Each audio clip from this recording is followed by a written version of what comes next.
এই গরমে খাবারের শেষ পাতে একটু মিষ্টি দই হলে কেমন হয়? তো চলো খুব সহজে মিষ্টি দই বানানো শিখে নিই। এখানে দুধটাকে একটু জাল দিয়ে ঘন করে নিয়েছি। তারপর এর মধ্যে দিব দুটো গুঁড়ো দুধের প্যাকেট। গুঁড়ো দুধটা দিলে এটার টেস্ট ভালো হয় আর এটা দুধটা ঘন হয়। এবার এটাকে ভালো করে মিশিয়ে নেব। তারপর কড়াইয়ে নিয়েছি 1 বাটি চিনি। এটা দিয়ে দইয়ের কালারও হবে আর দইটা মিষ্টিও হবে। চিনিটা গলে গেলে এর মধ্যে দিয়ে দিব দুধটা। দুধটা ঢেলে দিয়ে ঘাঁটতে হবে। না ঘাঁটলে চিনিটা জমাট হয়ে যেতে পারে। কি আসলো তো এবার মিষ্টি দইয়ের কালারটা? এবার এটাকে ঠান্ডা হওয়ার জন্য রেখে দিব আর আঙ্গুল দিয়ে দেখব যে এটা কতটা গরম আছে। তারপরে এর মধ্যে দইটা দিয়ে দিব।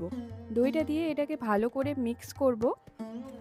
মেশানো হয়ে গেলে একটা খালি কন্টেনারের মধ্যে এটা ঢেলে দেব। এবার এটাকে একটা গরম জায়গায় রাখতে হবে, তাই একটা গামলার মধ্যে আমি কাপড় জড়িয়ে এটাকে ঢাকা দিয়ে রেখে দেব একদিনের জন্য। একদিনের মধ্যে এটা জমে যাবে।